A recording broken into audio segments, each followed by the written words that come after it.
agradecer de coração por essa iniciativa de João Tunambaro, mestre Javaí, aqui presente também o mestre Samuel, o mestre Vitor.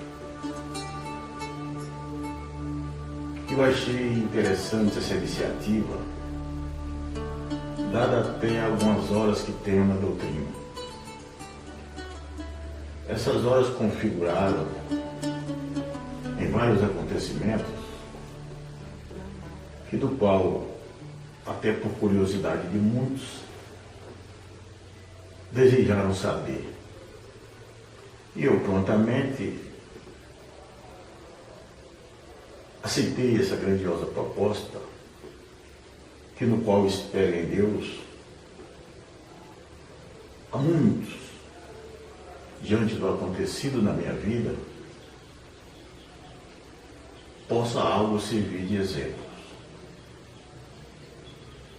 Em primeiro lugar, eu tive a felicidade de conhecer um amigo que depois de muito tempo ele me disse ter conhecido o Vale do Amanhecer e assim me formulou este convite. Oriundo de família católica, que posteriormente muitos transferiram para a igreja evangélica, ficou eu à mercê do nada, dizendo até então ser um católico, mas que ia na missa todo sábado. Aleluia. Então não tinha eu aquela sequência de falar religião tal. Dizia católico por falar. E no meu íntimo mesmo, nada tinha a seguir uma diretriz que mostrasse para mim, o meu espírito, algo até que pudesse acreditar na minha formação cristã. Portanto, ao me transformar a minha vida, aconteceu quando esse meu amigo disse saber da doutrina do Vale do Amanhecer e me formulou o convite para que eu viesse visitar o Vale do Amanhecer. Para minha surpresa, ele era um médium elevado, Gersino de Oliveira Lima. Para muitos antigos, capaz de conhecer, pois ele é irmão do mestre Arlindo Oliveira Lima, que é um dos recepcionistas hoje da nossa doutrina, por sinal um grande mestre. Me foi formulado o convite. E assim, vim para conhecer o Vale do Amanhecer.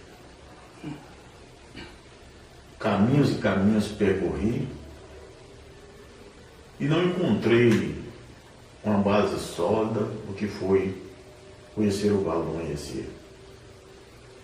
Mas houve muito contratempo, depois eu fui saber das cobranças,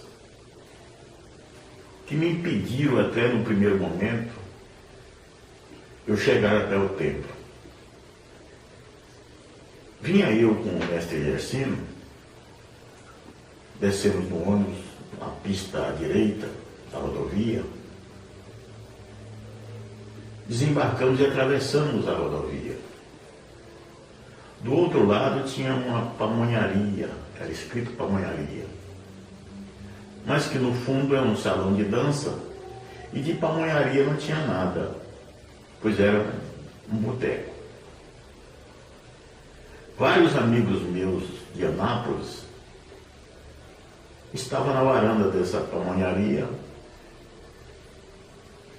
usando bebidas alcoólicas, cervejas, bebidas mais fortes, etc. Quando me avistaram, me chamaram.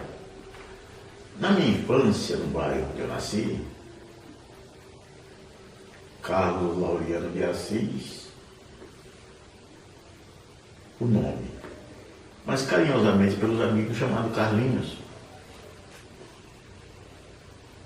Esses amigos me chamaram no bar bebendo, disse: Carlinhos, venha cá, vamos curtir conosco aqui alguma bebida. E eu desavergonhadamente disse ao Gersino, mestre da doutrina, onde era o Vale do Amanhecer. Ele disse: nessa rua, no final dela, você vai olhar à direita, que você vai ver a igreja. Ele não disse o templo. Eu disse para ele: daqui a pouquinho eu estarei lá. E juntei com esses amigos de infância desse boteco, pamonharia. Saímos de lá quase 2 horas da manhã. Bêbados. Chegando em casa, eu senti muito envergonhado por ter saído do meu lar, junto com esse meu amigo, para chegar até o tempo do amanhecer, e de lá nem ir. Procurei, na segunda-feira, o mestre Gersino, para desculpá-lo por tamanho ato de insensatez, de ignorância. Não tem adjetivo para qualificar esse ato do qual eu pratiquei com ele. Rumando para mim no caminho do bem, eu, perdido como andava, procurei a bebida. Esse foi uma das mais vergonhas que eu tive, de já ser uma pessoa adulta e cometer tal ato.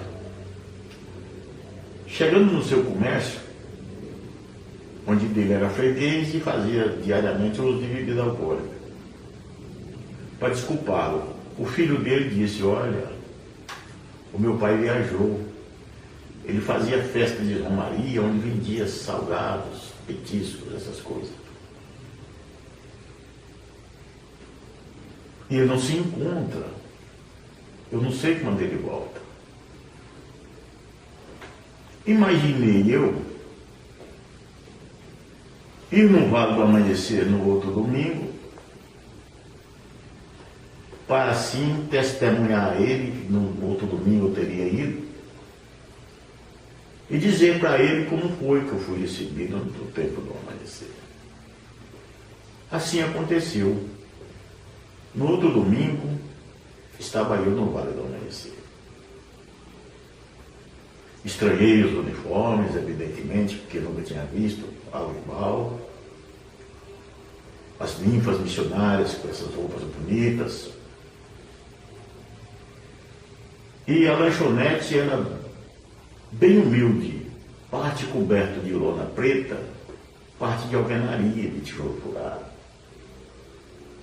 onde se encontrava uma ninfa da qual passei a conhecê-la e ter uma admiração muito grande.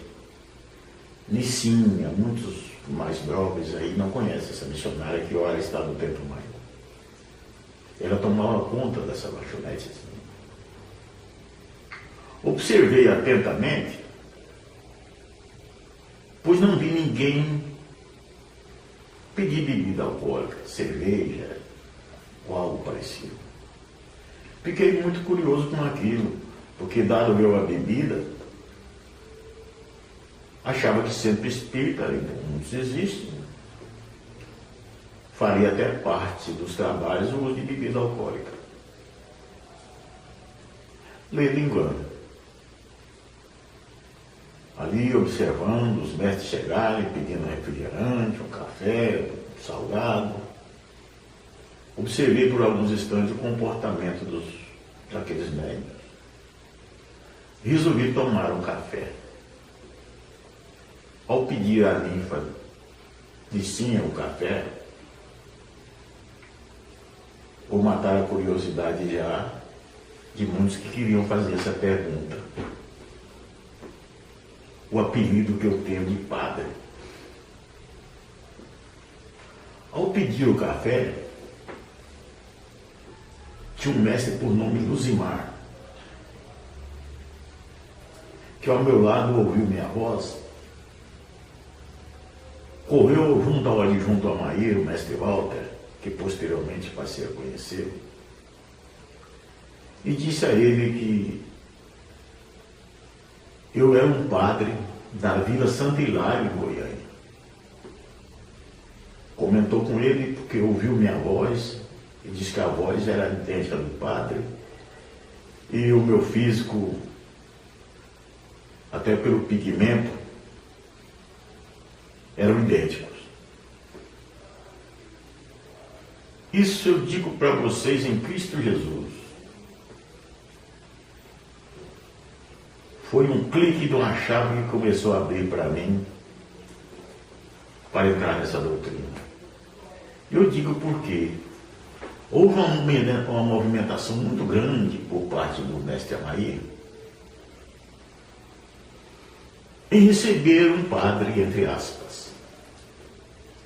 Quando adentrei ao templo, eu vi uma movimentação muito grande dos centuriões, pois nesse sentido foi preparado os aparatos com uma condição melhor, centuriões mais elevados, para me atender. Então, ao adentrar ao templo, algo que eu nunca tinha visto evidentemente, a beleza do templo no seu interior. E qual foi a minha surpresa? Muito bem recebido e realmente com uma celebridade, um padre. E lá, um dos primeiros fenômenos que também fez eu acreditar muito na doutrina, quando passei pelo Preto Velho lá nos tronos, fui orientado como proceder, essa entidade disse que eu teria que desenvolver o mais rápido possível. E disse mais, para minha surpresa: você saiu da sua casa para vir até aqui e não veio. Eu assustei muito, porque o mestre Gestino já tinha viajado e para ninguém ele teria comentado, evidentemente, que eu estaria no templo. Me deixou deveras preocupado. Senti muito bem, leve, a mente aberta. Saí muito feliz do templo. Chegando na rodovia, resolvi passar num barzinho de novo, retornando para casa. Quando lá cheguei, o proprietário do estabelecimento disse: vocês estiveram aqui assim que vocês saíram. Veio um pessoal realmente sem escrúpulo, brigaram aqui demais, quebraram várias garrafas e olha nas paredes os buracos de bala. Aquilo eu fiquei deveras assustado. Mas por ali andei bebendo algumas doses para retornar para casa. Senti muito feliz na semana e os mantras que foram cantados ficaram na minha mente. Disse para mim mesmo: estarei aqui no próximo domingo. E assim retornei. Quando do meu retorno, a surpresa foi maior para o corpo mediúnico, porque me observaram e disse, uns disseram para os outros: o padre voltou. Quando também foi uma grande movimentação para me receber e eu passar no trono pela segunda vez. Qual foi a minha surpresa também? A entidade disse: ô meu filho, você saiu daqui tão limpo, você saiu daqui tão bem e voltou para o mesmo lugar onde você sempre costuma ir. Que ruim, meu filho, que você fez. Lá onde você foi, você poderia ter retornado para sua residência pelas mãos dos outros. Quando você deixou seu pai, seus irmãos, seus amigos, você poderia ter voltado pelas mãos dos outros. Custei a entender essas palavras, mas realmente era um lugar muito perigoso, onde aquelas balas que ali foram atiradas por alguém poderia ter me atingido, eu chegar em casa realmente pela mão dos outros, na condição de morto. Salve Deus. Eu nasci em Anápolis, registrando aqui, muitos vão saber que eu sou bem velho. No dia 1º de agosto de 1955. Certo. Mas, Carlos, o que o senhor encontrou no templo? Como era o templo? O senhor falou que a lanchonete era coberta de lona, com um pouco de alvenaria, né? Mas como que era o templo? Como que o senhor conheceu o templo? O que tinha no templo? Era calçado de pedra? Como que era? O templo era bem pequeno, tanto é que esse atual foi feito com ele dentro. Aumentou-se 7 metros de cada lateral, 10 metros no fundo, 10 metros na frente. Era um templo pequeno, calçado de pedra de Pirinópolis. Era um tempo que praticamente o povo lutou muito, porque isso foi... A primeira aula eu estive foi no mês de setembro, 4 de setembro de 1988. Quer dizer que vários e vários mestres, grandes missionários, tiveram a condição de construir aquele templo, apesar de diminuto, muito aconchegante, e realmente um templo que muitas realizações ali foram feitas. Mas como o corpo mediúnico, de modo geral, foi crescendo, houve a necessidade realmente de ampliar o templo.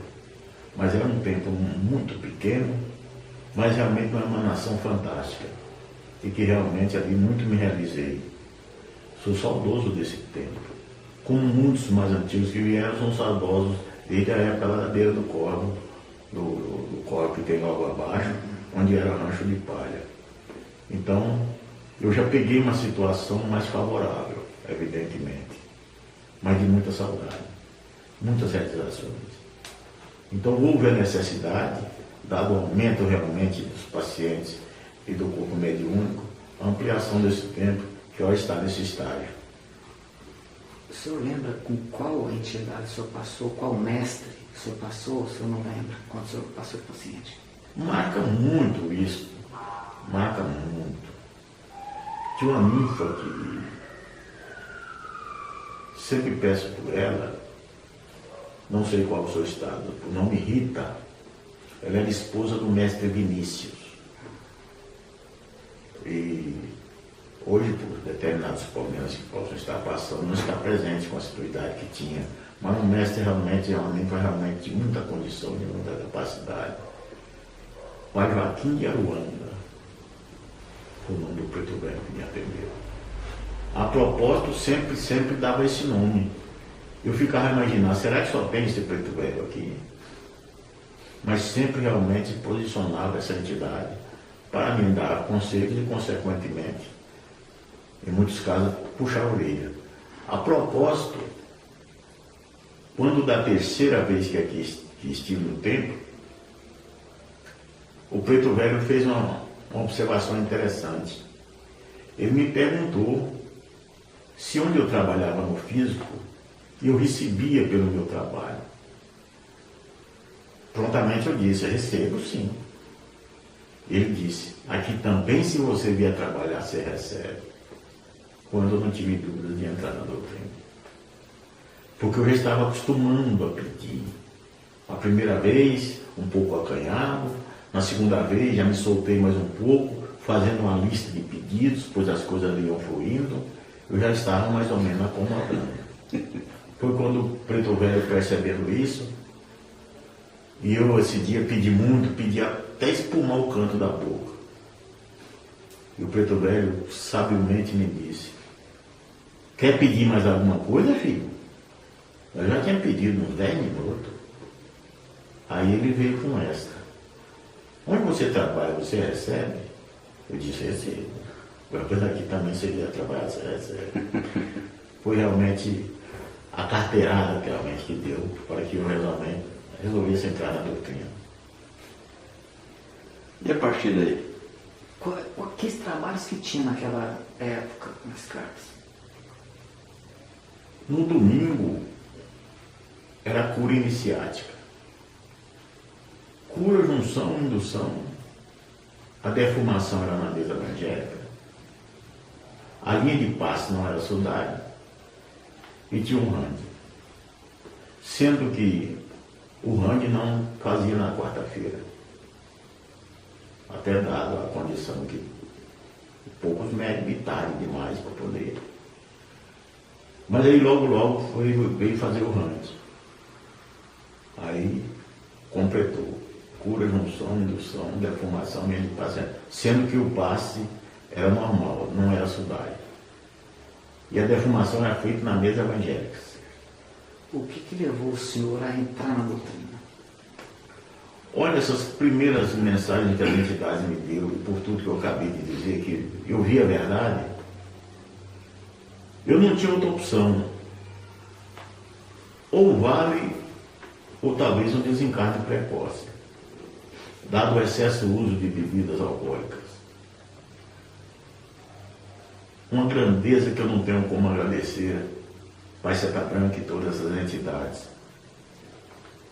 Uma entidade me disse, hoje, a partir de hoje, o que estiver tapado você não destampa, o que estiver lacrado você não deslacra.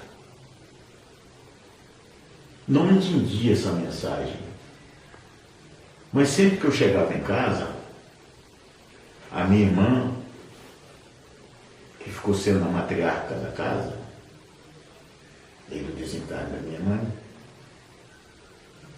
todos os dias poderia colocar ali um gravador que a conversa era a mesma. Ela dizendo, Carlinhos, a janta está pronta. E eu respondendo, eu vou ali, daqui a pouco eu volto. Mas esse daqui a pouco eu volto, eu ia justamente para o boteco, inclusive de propriedade do mestre Yacine, e ali ficava até 1 hora, 2 horas da manhã bebendo. Chegava, não jantava nem nada, já ia dormir. Depois dessa mensagem, eu cheguei em casa, tomei um banho, minha irmã disse, Carlinhos, a janta está pronta. Eu vou ali, daqui a pouco eu volto. Chegando nesse comércio, habituado eu a beber, o filho do Gercino me colocou a bebida em cima do balcão. Eu fui pegar com a mão direita, a mão esquentou como se eu tivesse levado a mão no fogo. Um fenômeno. Preocupei um pouco, tirei a mão, fiquei observando o copo, levei a outra mão. Quando senti, bem aqui no cotovelo, um toque, que adormeceu meus braços e minhas mãos, e o dedo pequeno aqui, o dedo mindinho, ele que foi mais atingido, tanto é que eu pressionei ele bastante, e preocupado com o fenômeno que estava acontecendo, pois também muitos problemas sérios de pressão alta e etc. Pensei comigo, deve estar vindo um AVC por aí. Preocupei com aquele e disse ao menino, o nome dele é Ney, carinhosamente chamado de Neizinho. Falei, Neizinho, eu pago essa pinga, mas não bebo ela. Ele olhou no copo para ver se tinha algo sujo no copo. Eu falei, não tem nada aí não, eu não vou. É porque eu não vou beber mesmo. Ele disse, não tem problema não. Vamos colocar aqui numa disse Margosa, era uma outra bebida que tinha várias raízes misturadas. E assim ele fez, colocou o funil e despejou aquela bebida que eu injetei e não quis beber. Cheguei em casa, minha irmã assustou porque nunca ia chegar tão rápido em casa. Nunca mais fiz uso de bebida alcoólica. Nunca mais. Isso se deu no dia 22 de agosto de 88. E no dia 4 de setembro de 88 eu estava entrando na doutrina para assistir a primeira aula do doutrinador. Devo muito também porque forças terríveis estavam ali a querer me atrapalhar na entrada na doutrina. Eu senti isso, vários pesadelos, muitas coisas ruins, que no qual nos trabalhos eu sentia bem aliviado. Muito curioso foi quando realmente eu decidi entrar na doutrina e mandar procurar o adjunto Amair, o presidente da casa. Me informaram quem era, eu cheguei no adjunto Amair do mestre Borges, disse, olha, já venho aqui algumas vezes, e me chamaram para desenvolver. Eu já venho aqui umas 4 vezes. Ele falou, eu estou sabendo disso. Muito sério, e ele assustou com essa decisão minha. Pediram para conversar com você, para saber como proceder com o seu desenvolvimento. Ele chegou na secretaria,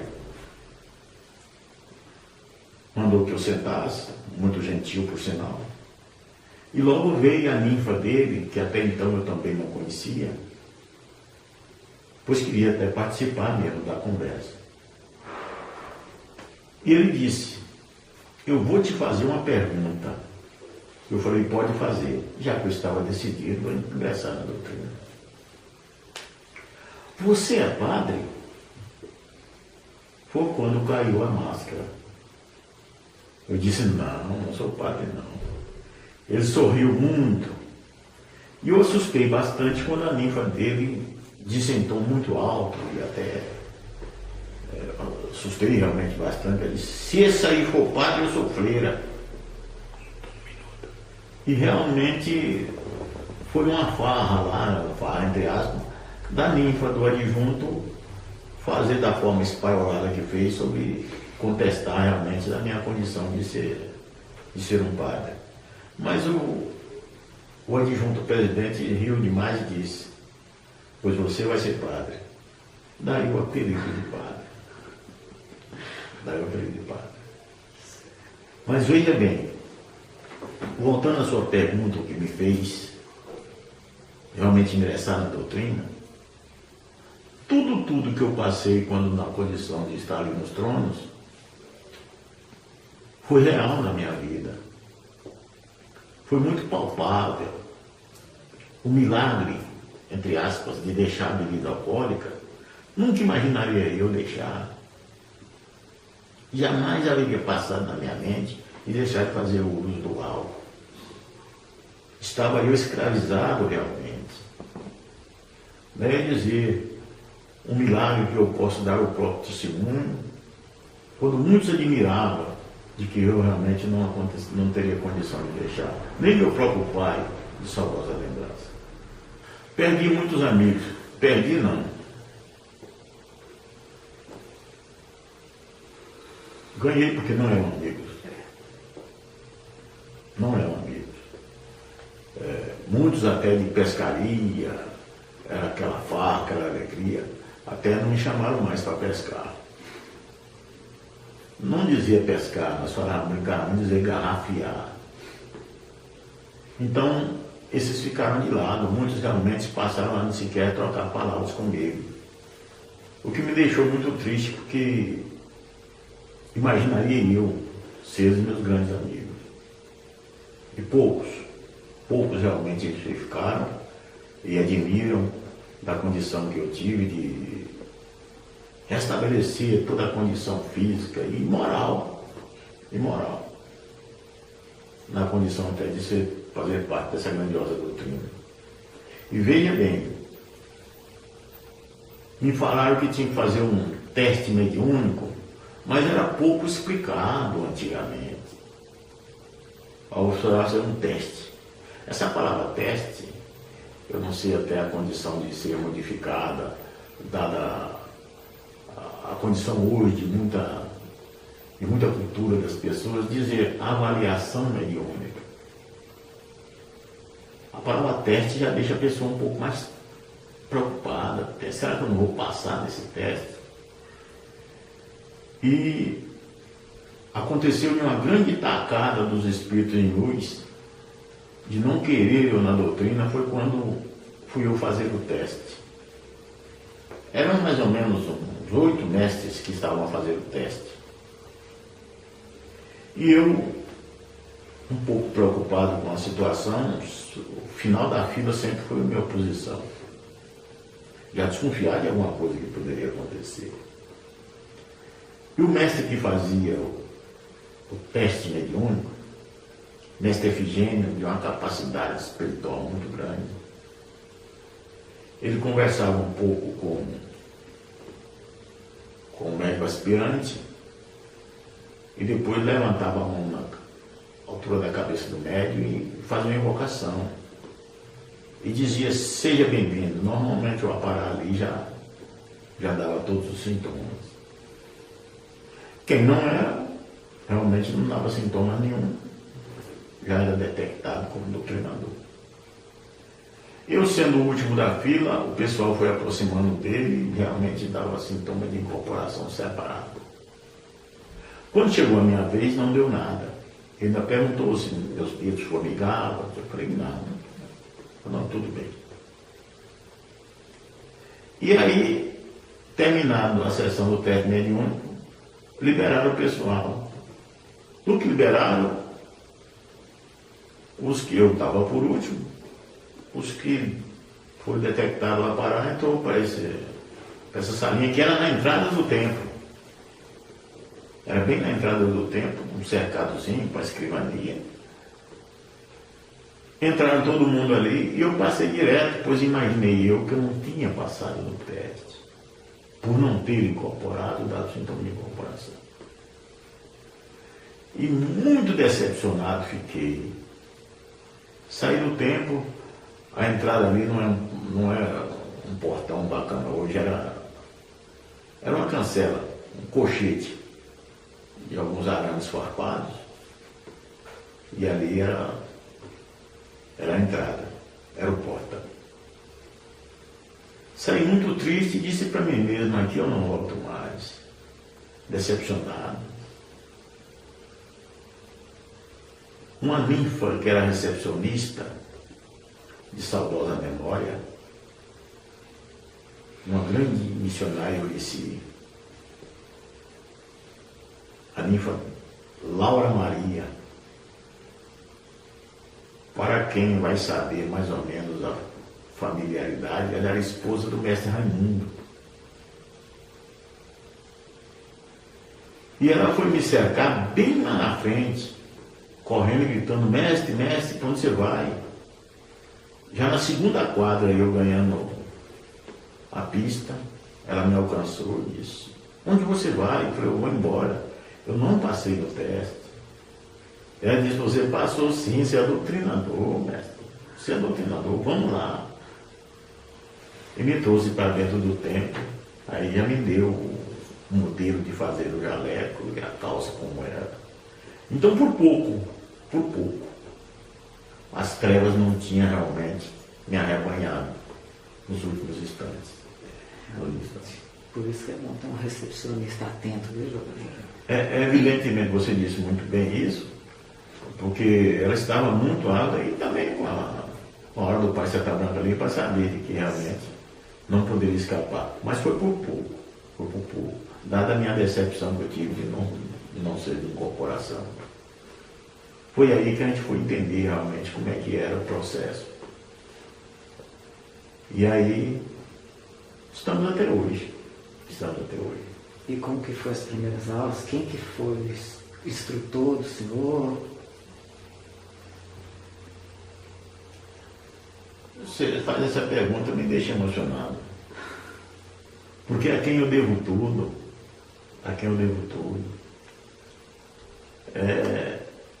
sinto feliz de vê-los, muitos aí ainda até hoje, como o mestre Damasceno, o mestre Genésio,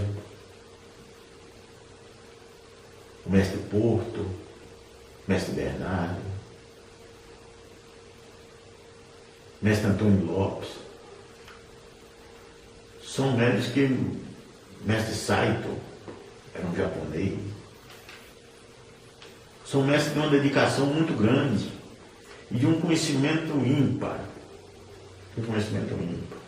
Dado ao amor que tinha em dar uma aula, ensinar realmente como se proceder os estilos iniciáticos, fazer repetir os gestos várias e várias vezes, até sentir que realmente está o médium apto a trabalhar. E com uma situação, a partir do instante que pressentiu que o médium estava realmente em condições, levava lá no trono e não ficava ali perto. Ali realmente você teria que ter uma condição, realmente, saber realmente o que fez atrás. Então, no momento ali do trabalho, não estariam lá para ensinar, estaria de longe olhando. Isso realmente foi uma condição muito grande, que deu a muitos que perseveraram na doutrina de aprender na prática o que foi ensinado pelos mestres. Inclusive esse mestre Saito, ele chegou em mim e falou: chama essa ninfa aqui para os tronos, vai. Era a esposa dele. Nós chamávamos ela de Lúcia, mas ela tinha um outro nome. Ela era japonesa. Aí eu chamei ela para os tronos, salve Deus, trêmulo, nervoso, salve Deus. Chegou na hora de fazer a ionização é um passo magnético. Como é que é? Aí que veio na mente fazer a ionização, fazer o convite. Quando a entidade incorporou, que alegria. Deu a primeira passagem, a puxada firme, a doutrina, a elevação. Puxa vida. Ali a gente já foi se soltando. E depois dos trabalhos, o elogio da entidade. Meu filho, esse é o seu caminho. Essas suas conquistas virão. Foi muito importante os primeiros passos, do qual deu forças e condições de dar mais passo seguinte na doutrina. Mas quero que o senhor falasse da iniciação, que naquela época era só em Brasília, né? Era. Os momentos mais sublimes da doutrina é o ritual da iniciação. O mestre Saito, esse japonês, ele tinha passado para dar aula de iniciação. E havia na época uma dificuldade muito grande, até em locomoção. Hoje está muito mais fácil. Ele simplesmente me autorizou e falou: terça-feira a iniciação lá em Brasília. E você vai. Simplesmente isso. Não sabia como chegar lá, mas tinha uns livrinhos. Hoje não se fabrica mais esses livros, que eram 7 fascículos de aulas. Da primeira à 7ª aula havia os fascículos. E na contracapa tinha desenhado pela mão da tia Ney um mapa como chegar no Vale do Amanhecer, a partir de Planaltina. E eu disse: pega o mapa e leva, você sai lá. Veja como evoluiu tudo. Hoje tem aquele que domina o carro aí, que leva onde quiser. Era um mapa escrito da mão dela, desenhado, como chegar no Vale do Amanhecer. E aí vai eu para essa grande empreitada. Esse mestre Gestino aparece também na minha vida quando ele disse: você pega um ônibus da Anapolina, aviação Anapolina, que você vai direto de Anápolis para Planaltina. E no primeiro trevo, antes de chegar em Planaltina, você desce. Porque logo vai estar passando o ônibus que vai para o Vale do Amanhecer. Explicou dessa forma, aí eu captei bem a mensagem que ele deu. Qual foi minha surpresa no domingo? Eu eufórico com a autorização e vi uma condição de que o Pai Seta Branca realmente estava interessado eu como filho. Eu deitado, senti chegar ali uma pessoa até muito simpática. Eu pensei se ele um evangélico, porque lá o pessoal lá em casa evangélica, alguém poderia estar sabendo que eu estaria indo para o Vale do Amanhecer fazer a iniciação. E disse para mim: olha, Você vai fazer iniciação no Vale do Amanhecer, a pior coisa que você vai fazer na sua vida, você ainda tem tempo de arrepender disso. E saiu. Mas foi tão nítido a presença dessa figura, eu fiquei tão chateado com aquilo. Demorei alguns instantes para até segui-lo dentro da minha casa, mas realmente depois não vi mais. Fui fazer a iniciação, sem conhecer quase nada lá em Brasília, depois do plano piloto. O ônibus passou do primeiro trevo, do qual foi recomendado eu parar para poder pegar o outro do Vale do Amanhecer. Chegando na rodoviária de Planaltina, sem saber de nada, por onde ir, e meio preocupado em procurar um ou outro onde era o Vale do Amanhecer, eu obtive até uma má resposta. Da doutrina espírita, não sei quem aceita. Andei da rodoviária alguns metros, uma avenida de 2 pistas, quando observei uma placa que estava a elipse do Vale do Amanhecer, embaixo escrito Salve Deus. Isso já era um pouco tarde, por volta de 1h da tarde.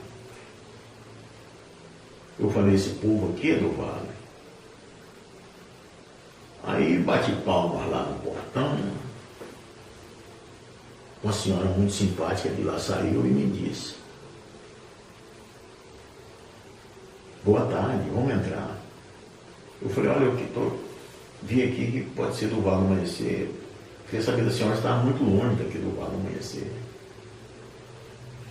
Salve Deus, mestre, uma educação muito grande, vamos entrar para dentro, nós somos de lá mesmo, tal. Lá de onde? Eu falei, eu sou de aqui, se chamava Santa Teresa, não era Teresópolis, porque não era emancipado ainda.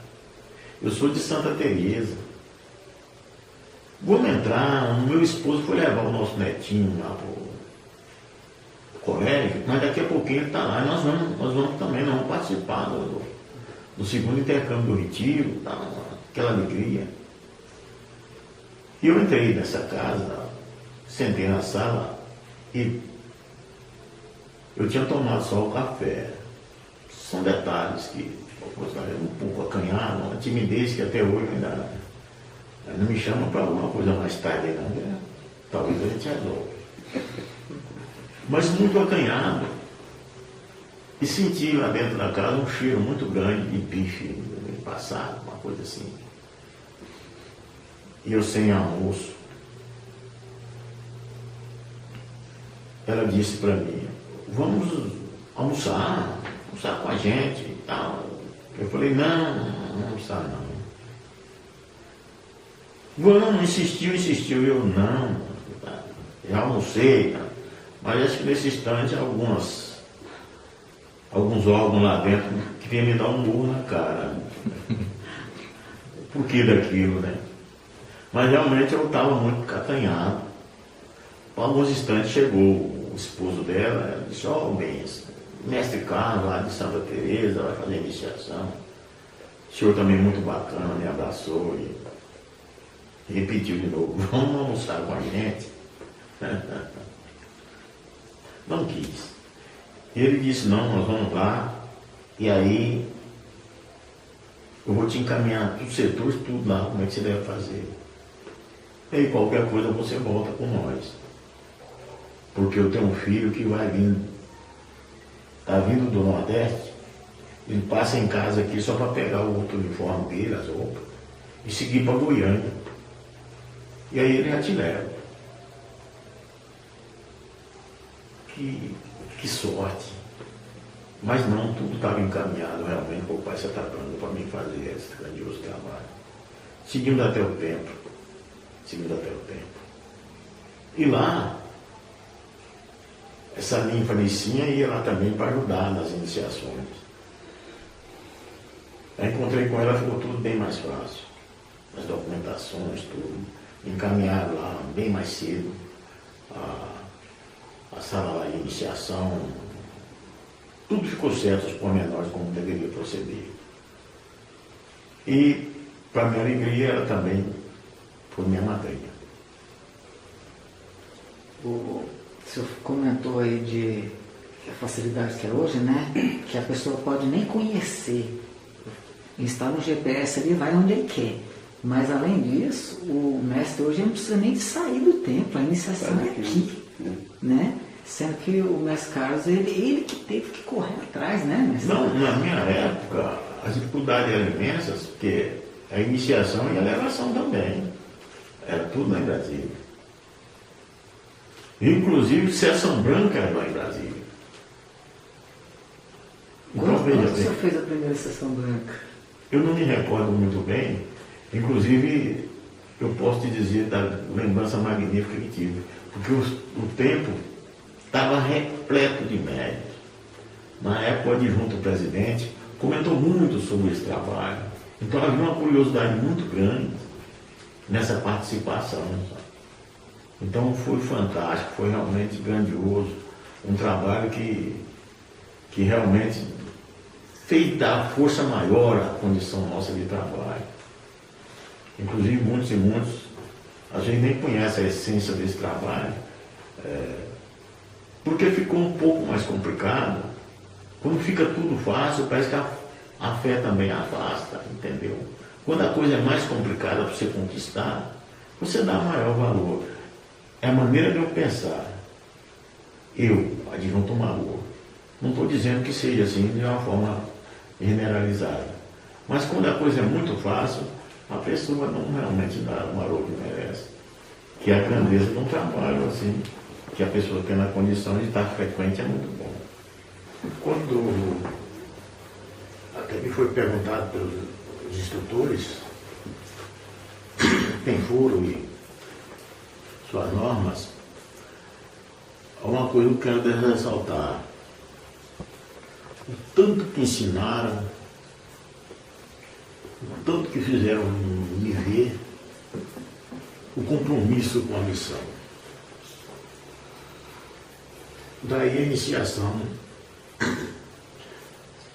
ter sido um passo muito importante que me foi dado. Desculpa. O compromisso de servir. Sentir-se útil em servir. Independente de que trabalho for, em que hora for. Isso ficou muito dentro da minha mente, nos ensinamentos que não foi dado. Compromisso com a missão. E de que é ser um doutrinador. E mediante essas condições, sempre observando atentamente os que os instrutores passavam nas aulas e ser colocado em prática no dia a dia, algo que me deixou realmente muito feliz, envaidecido e ciente de uma missão grandiosa que tive, quando no meu bairro um vizinho um pouco distante incorporou. Era uma senhora. E eu sou implacável. Fui chamado lá para resolver a situação. Quando cheguei e deparei com o quadro, até a viatura da polícia tinha. E o comandante da guarnição, que ali se encontrava, muito amigo meu, inclusive, disse: olha, o problema da mulher aí é levá-la para o sanatório, que é um hospital psiquiátrico que tem na cidade. Não tem nada a ver com nós, não. Quando eu fui adentrar a casa, já tinha uma multidão de evangélicos na porta, do qual ficaram assustados com a reação do espírito ali incorporado. Pois a pessoa incorporada, uma mulher franzina, de no máximo 50 quilos, arremessou um sofá desse pessoal evangélico, que teve uns que saiu até pela janela. E eu deparei com aquele quadro, a pessoa incorporada, sentada em cima das pernas. O que fazer? Esse espírito revelou o nome, perguntou por que eu estava ali. Eu disse da minha missão, como filho de Pai Seta Branca.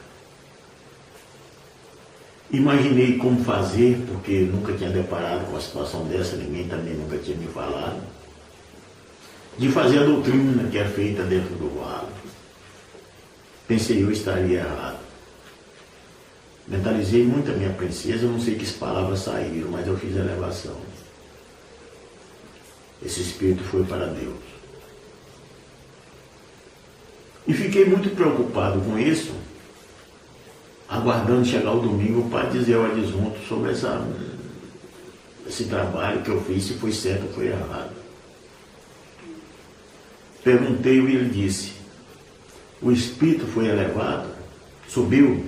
Subiu. Então é isso que você teria que fazer.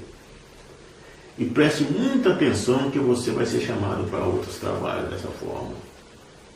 Siga sua intuição e sempre na sintonia com seus mentores ou com o Pai Santa Branca.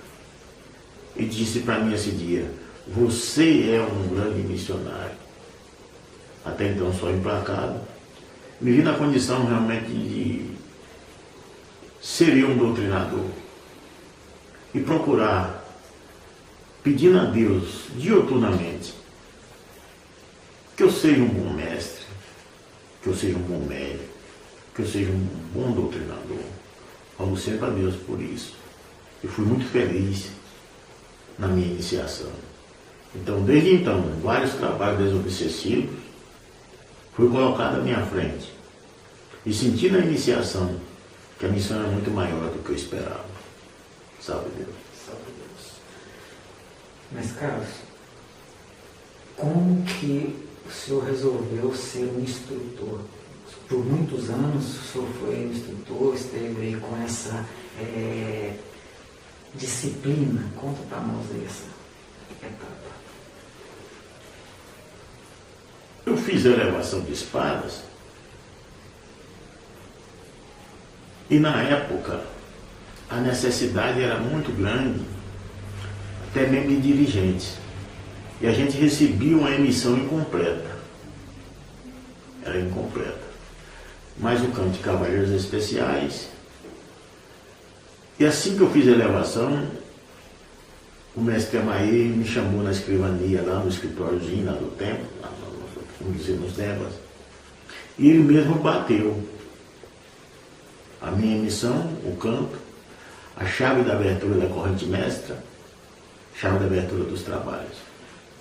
Eu espantei porque foram muitos papéis. Ali ele tinha uma pequena máquina, a Olivetti, onde colocava ali, a máquina antiga que hoje realmente, veja como tudo mudou, né? Fiquei velho mesmo. Ele colocava o papel ali, enrolava e batia, datilografava. E ele disse para mim, decore a emissão e o canto, porque domingo de manhã você vem participar do trabalho de batalha. E essa outra parte aqui, ele decora também que o mês que vem eu quero ver você dirigindo trabalhos. Na outra escala eu já estava dirigindo trabalhos, notadamente trono, linha de paz. E a minha assiduidade foi grande nesse período, porque eu estava realmente todo domingo para fazer o avatar. O que sob os olhos de vários instrutores, dentre eles do mestre Genésio, o próprio mestre Bernardo, dirigiram o adjunto Amaí dizendo da minha frequência no domingo de manhã e que sempre estava precisando de alguém ali para ajudar nas instruções.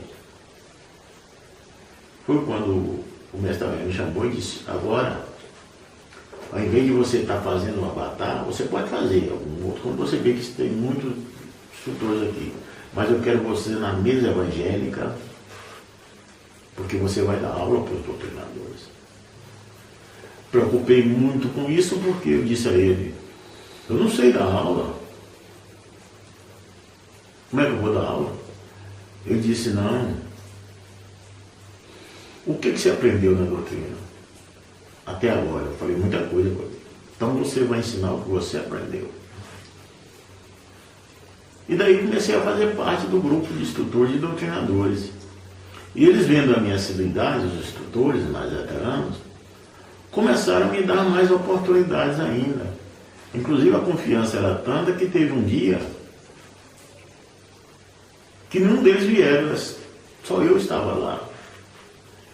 assumi a frente do grupo, realmente muita iluminação por parte do Pai Santa Branca, que a propósito, ainda de fitinha, o Pai Santa Branca mandou me chamar. As bênçãos do Pai Santa Branca eram 2 vezes no ano, na metade do ano e no final do ano. E numa dessas bênçãos, vinha o mestre de Brasília, por nome José Paulino, ele que coordenava a bênção do Pai Santa Branca.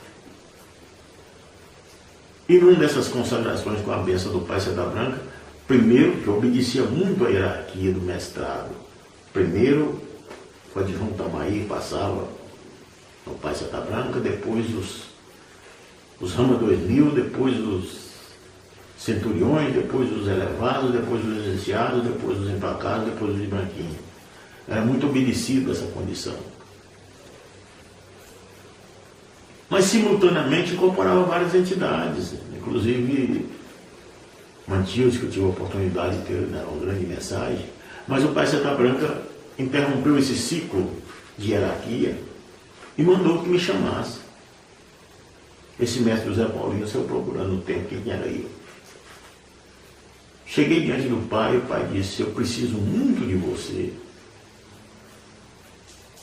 mas muito mesmo. Aquilo me chocou. Se era eu que precisava tanto do pai para me livrar de tantas tribulações do qual passava, ele me dizia justamente o contrário, precisava de mim. Também daguei o adjunto presidente, ele disse: é só para você essa mensagem. E se assim ele disse, ele sabe que com você pode contar. Portanto, eu imaginei nisso quando foi me chamar a ser instrutor. O pai disse que precisava de mim. Será que é aqui? E só é elevado. Eu já estava na frente do grupo de instrutores, de doutrinadores, dando aula. Passei muito a interessar pelas aulas. E com uma condição: sempre os mestres me deram a oportunidade.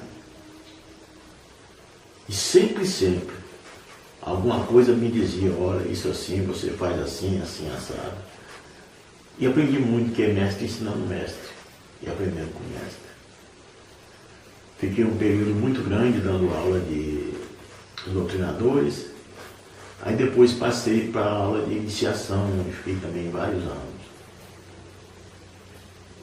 Aí fui para a aula de elevação de espadas, onde perdurei por mais de 15 anos. Mas realmente numa sintonia muito grande com os mestres, e aprendendo com os veteranos a transmitir confiança, a transmitir a fé, a transmitir a coragem, principalmente nos momentos difíceis.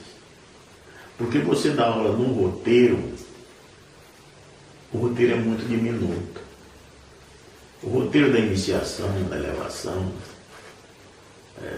ou mesmo vendo o roteiro da centúria, se você for a ter só o roteiro, você dá uma aula em meia hora. Mas você tem que estar muito atento, porque numa frase você dá uma aula. Se você pegar lá na aula de elevação, você não deve só distribuir a carta, minhas palestras como uma arma. Você comentar uma carta daquela, é um livro dentro de uma carta. Você tem trechos ali que você vai esmiuçar. Você dá uma aula muito proveitosa, dando a consciência do mestre que está ali na sua frente. A ser mais, e com muito amor. Foram 15 anos então, nesse caso? Mais ou menos nessa parte. Nesse período, houve algum momento, alguma passagem que o senhor queira registrar, onde essa regularidade foi reconhecida, seja uma libertação que o senhor alcançou, ou alguma coisa do tipo? Várias. O tempo é pouco e não dá para enumerar. Realmente muitas conquistas. E conquistas maiores, eu posso dizer que foi até comentada pelas entidades. Quando você vê um mestre galgar determinadas posições na doutrina, do qual ele esteve junto com você aprendendo para e passos as leis da doutrina, te deixa muito orgulhoso, te deixa com a sensação do dever cumprido até. E de ver no Pai você está falando quando ele diz, você é meu eterno instrutor, isso ele me disse um dia. Marca muito no médium. E eu posso dizer para você que eu tenho a sensação do dever cumprido nessa condição de instrutor. O mestre que hoje assume templos, me parece que 2 templos do Maranhão, o mestre Dilson, ele teve em Imperatriz e agora em outra cidade, lá no Maranhão, uma cidade muito grande. Ele teve aqui no nosso templo, junto com mais de 30 mestres, me apresentou de um por um e dizer, esse aqui foi meu instrutor. Te gratifica muito, porque inclusive ele disse que comenta muito lá sobre a minha pessoa. Isso me deixa envaidecido realmente, porque foi uma planta, uma semente que frutificou. E hoje o mestre está lá na condição de ramo. Quer dizer, quem passou por a gente aí, aprendendo com a gente aprendendo também com ele sobre a doutrina, hoje a gente vê o médium alcançar uma condição de já ter um pouco.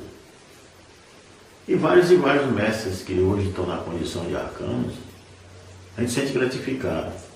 Muitos se perderam, mas muitos realmente nos dá muita alegria de estar nessa condição de alcançar essa maior classificação que tem para um médium. E ele cumprir fielmente a sua missão até hoje. Confiou no que foi dito pela gente lá no passado. Realmente foram palavras que tocou no coração dele e na mente. Sempre dizia muito nas aulas, a doutrina, para você colocar ela na mente da pessoa é fácil. É muito fácil você colocar a doutrina na mente da pessoa. Mas no coração não é fácil. E é no coração aí sim, que aquele médium, mesmo diante das dificuldades, mesmo diante dos piores momentos, ele vai com fé saber que ele vai vencer. Ele vai com fé saber que ele não está desamparado. Porque esse Miromba não deixa o filho dele desamparado. E aí te deixa muito feliz. Então, eu não poderia dar conta de enumerar para você qual fato assim, que mais marcou na minha condição de instrutor. Qual fato que mais marcou? Estive há poucos dias num outro templo, mais propriamente em Nazário. Quando trabalhando nos tronos, o paciente passou, paciente médium passou, conversou com a entidade. A entidade disse para o paciente, salve Deus, meu amigo. Conversa com esse filho aqui, que ele vai te dar uma aula sobre essa situação que você está passando. Eu pensei, puxa vida. Eu achei que não perdoou. Ele está realmente. Aí passaram o trabalho, começaram a passar uma ninfa, inclusive, sobre a doutrina, a grandeza da doutrina. E ela ficou admirada, então, em dizer, como eu estou sentindo bem agora, como estou sentindo forte, sentindo feliz. Aí foi uma entidade, você achou que tinha perdido a condição de instrutor, né? Mas aí são trabalhos que sempre tem que estar à disposição da espiritualidade e de Pai Santa Branca, que confia na gente, independente de qualquer situação que possa estar acontecendo. A sua origem é Amaí? É Amaí. A minha origem é Amaí. E como é o seu sentimento por ser Amaí? Como era o seu relacionamento com o adjuntamento? Olha, o meu relacionamento com o Adjunto Amaí era de muito respeito e muita consideração. E por incrível que pareça, apesar de termos um relacionamento realmente muito camarada, vamos assim dizer, com ele eu debatia muitas situações do qual às vezes eu não concordava. E sempre realmente respeitando a condição dele de adjunto, evidentemente. Mas às vezes, através até dos meus questionamentos, muito aprendi com ele. eu muito aprendi com ele.